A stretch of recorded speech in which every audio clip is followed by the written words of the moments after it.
മൗലിക അവകാശങ്ങൾ സംരക്ഷിക്കുന്നതിനായിട്ട് സുപ്രീം കോടതിയും ഹൈക്കോടതിയും പുറപ്പെടുവിക്കുന്നതാണ് റിട്ടുകൾ എന്നറിയപ്പെടുന്നത്.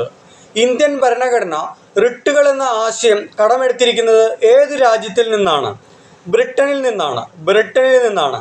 സുപ്രീം കോടതി റിട്ടുകൾ പുറപ്പെടുവിക്കുന്ന അനുച്ഛേദം ഏതാണ്? ആർട്ടിക്കിൾ 32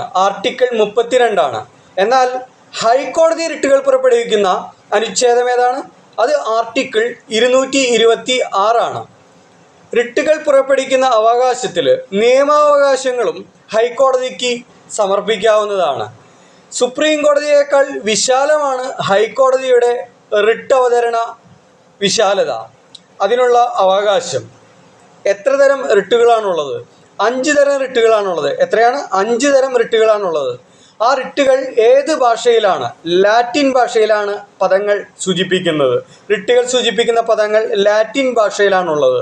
എത്ര തരാണെന്ന് പറഞ്ഞു? 5 തരം റിട്ടുകളാണുള്ളത്. ഏതൊക്കെയാണത്? ഹേബിയസ് കോർപ്പസ്, മൻഡാമസ്,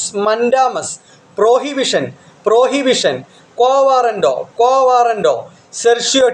സെർഷ്യോറ്റി ഇവയാണ് 5 തരം റിട്ടുകൾ. ഹേബിയസ് കോർപ്പസ് എന്ന റിട്ട് അർത്ഥമാക്കുന്നത് ശരീരം ഹാജരാക്കുക എന്നതാണ്. ക്വാവാറന്റോ എന്നതിന് അർത്ഥമാക്കുന്നത് എന്തധികാരം എന്നാണ്. എന്തധികാരം എന്നാണ് അർത്ഥമാക്കുന്നത് ക്വാവാറന്റോ. അതുപോലെ മാൻഡമസ് എന്നതുകൊണ്ട് അർത്ഥമാക്കുന്നത് നാം കൽപ്പിക്കുന്നു. നാം കൽപ്പിക്കുന്നു എന്നാണ് അർത്ഥമാക്കുന്നത്. നാം കൽപ്പിക്കുന്നു എന്നാണ് ആ ലാറ്റിൻ പദത്തിൻ്റെ അർത്ഥം. പ്രോഹിബിഷൻ എന്ന റിട്ടിൻ്റെ അർത്ഥമാക്കുന്നത് തടയുക എന്നതാണ്. എന്നാൽ 5ാമത്തെ റിട്ട് ഏതാണ്? സെർഷ്യോറ്റി എന്നാൽ സാക്ഷ്യപ്പെടുത്തുക എന്നാണ്. സാക്ഷ്യപ്പെടുത്തുക എന്ന അർത്ഥമാണ് ആ ലാറ്റിൻ പദം കൊണ്ട് ഉദ്ദേശിക്കുന്നത്. ഇതാണ് 5 തരം റിട്ടുകൾ സുപ്രീം കോടതിയും ഹൈക്കോടതിയും പുറപ്പെടുവിക്കുന്ന.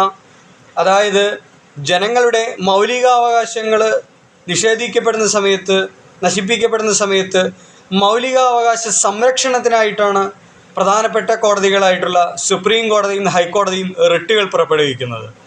അത് ഏത് ഭരണഘടന? ബ്രിട്ടൻ്റെ ഭരണഘടനയിൽ നിന്നാണ് നമ്മൾ എടുത്തത്. ലാറ്റിൻ പദങ്ങളാണ് ഈ 5 പദങ്ങളും. ഇത്രയും കാര്യങ്ങൾ മനസ്സിലായി എന്ന് വിചാരിക്കുന്നു.